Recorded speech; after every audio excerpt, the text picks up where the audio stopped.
بیٹا پیدا کرنے کا آسان طریقہ۔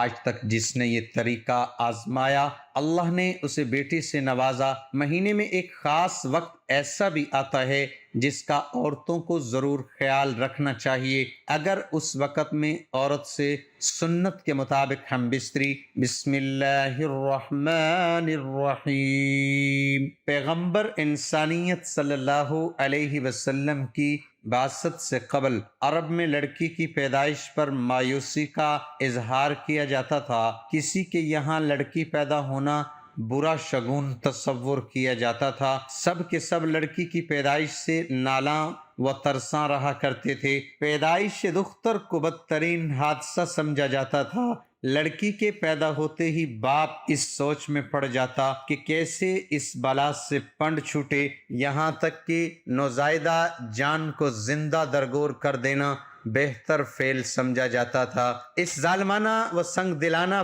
فعل پر کوئی افسوس و مذمت محسوس کرنے والا نہ تھا۔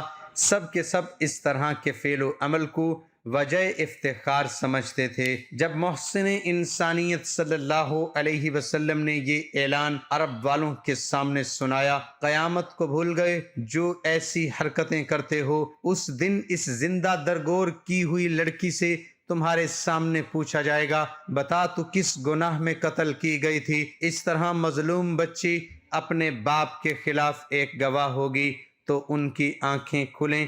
قانون اسلام کے جاری ہوتے ہی رفتہ رفتہ یہ پرانا دستور بھی مٹتا گیا۔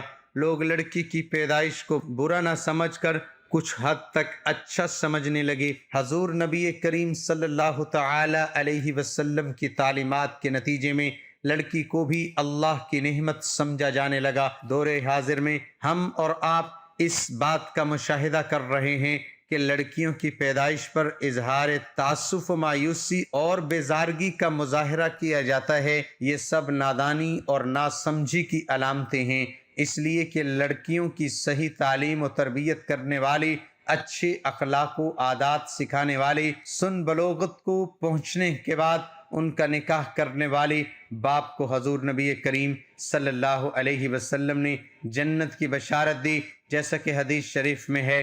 حضرت عبداللہ بن عباس رضی اللہ عنہ سے مروی ہے، وہ کہتے ہیں کہ رسول کریم صلی اللہ علیہ وسلم نے فرمایا، جس کے پاس کوئی لڑکی ہو اور اس کو نہ تو زندہ دفن کریے، نہ اس کو برے حال میں پڑا رہنے دے، اور نہ اپنے بیٹوں کو اس سے بڑھا چڑھا کر پیش کرے، اللہ تعالیٰ اسے جنت میں داخل کرے گا۔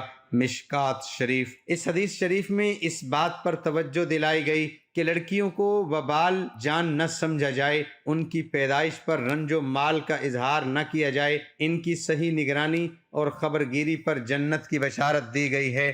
لہٰذا اس حدیث مبارکہ سے ہمیں اور آپ کو سبق حاصل کرنی چاہیے۔ لڑکی کو ذلیل و خوار نہ سمجھ کر اس کی اچھی طرح دیکھ بھال کریں، صحیح تعلیم و تربیت دیں، اچھے اخلاق و عادات سکھائیں، دین کی باتیں بتائیں، امور خانہ داری سے واقف کرائیں، اور سنی بلوغت کو پہنچنے کے بعد کسی نیک و صالح نوجوان سے اس کا عقد کرا دیں، بس تو ایسا شخص جنت کا حقدار بنے گا۔ محترم ناظرین، یقیناً آپ کو یہ جان کر حیرانگی ہوگی کہ لڑکا پیدا ہونے کی چاہت شوہر سے زیادہ بیوی کو ہوتی ہے کہ کسی طرح لڑکا پیدا ہو جائے، اور اس کے لیے ہزاروں بیکار حرکتیں کی جاتی ہیں، جھاڑ پھونک اور تعویذ گنڈے کیے اور کرائے جاتے ہیں، لیکن قدرتی اسباب جو مسبب الاسباب سے سبب کے طور پر یہ لڑکا پیدا ہونے کے لیے اختیار کیے جاتے ہیں، ان اسباب سے ایسے غافل و جاہل لیتے ہیں کہ ان کرنے کا پتہ و خیال تک بھی نہیں، اور نہ کوئی عامل کامل اس کو بتاتا ہے۔ پس اللہ تعالیٰ کی توفیق سے چند امور پیش کرتے ہیں، ان امور پر لڑکے کی خواہش مند عمل کریں اور اللہ تعالیٰ سے بھی برابر مانگتے رہیں۔ حالانکہ خود رب کائنات نے اپنی پاکیزہ کتاب میں ارشاد فرمایا ہے کہ آسمانوں اور زمینوں کا مالک اللہ تعالیٰ ہے، اور وہ جو چاہتا ہے پیدا کرتا ہے، جس کو چاہتا ہے لڑکیاں دیتا ہے اور جس کو چاہتا ہے لڑکے دیتا ہے، اور جس کو چاہتا ہے لڑکے بھی دیتا ہے اور لڑکیاں بھی، اور جس کو چاہتا ہے بے اولاد بنا دیتا ہے۔ بس آپ اسباب اختیار کریں، کوشش کریں اور مانگتے رہیں، یعنی دعا کریں۔ یہ مجرب ہے۔ ایک بات یاد رکھیں کہ مرد و عورت کا بغل گیر ہونا جو نفس کی لذت کے لیے ہوتا ہے، عام طور پر امید کے خلاف نتیجہ نکلتا ہے۔ اگر یہی عمل نہایت غور و شعور اور وقفے کے بعد اختیار کیا جائے تو اولاد والدین کی منشا کے مطابق قادر مطلق کی توفیق و نوازش سے پیدا ہوتی ہے۔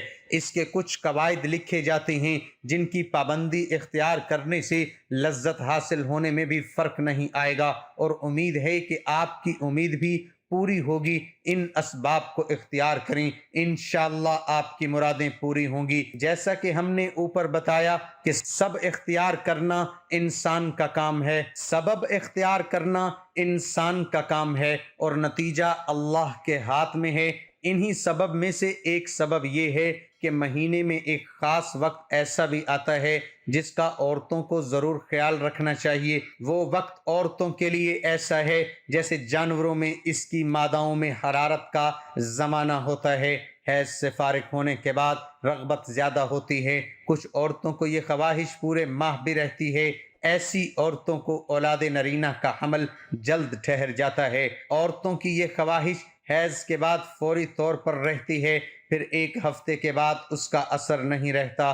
حیض سے فارغ ہونے کے بعد جس قدر جلدی حمل ٹھہرے گا، اسی قدر قومی امید ہے کہ لڑکا پیدا ہوگا، اور اگر زیادہ تاخیر سے حمل ٹھہرے گا تو مؤنث یعنی لڑکی پیدا ہونے کا امکان زیادہ ہوتا ہے۔ اس کے خلاف بھی ہو سکتا ہے اور ہوا بھی ہے، مگر یہ بہت کم واقعات واقع ہوتے ہیں کہ حیض کے دن گزرنے کے فوراً بعد مباشرت سے لڑکی کا حمل ٹھہرا ہو۔ قرض اس سلسلے میں عورتوں کی مختلف حالتیں ہیں۔ تمام تفصیل لکھنے کا مطلب یہ ہے کہ ہر وہ عورت جو لڑکوں کی ماں بننا چاہتی ہے، اس کو چاہیے کہ 1-2 مہینے اپنے مزاج کی کیفیت و حالت کا غور سے خیال کرے اور جانے کہ حیض کے دنوں کے بعد کس وقت قدرتی خواہش کا غلبہ زیادہ ہوتا ہے، بس اس وقت کا دھیان میں رکھ کر عمل کریں، انشاءاللہ لڑکا پیدا ہوگا۔ دعا ہے کہ اللہ تعالی ہم سب کو شریعت کے مطابق زندگی گزارنے کی توفیق عطا فرمائے،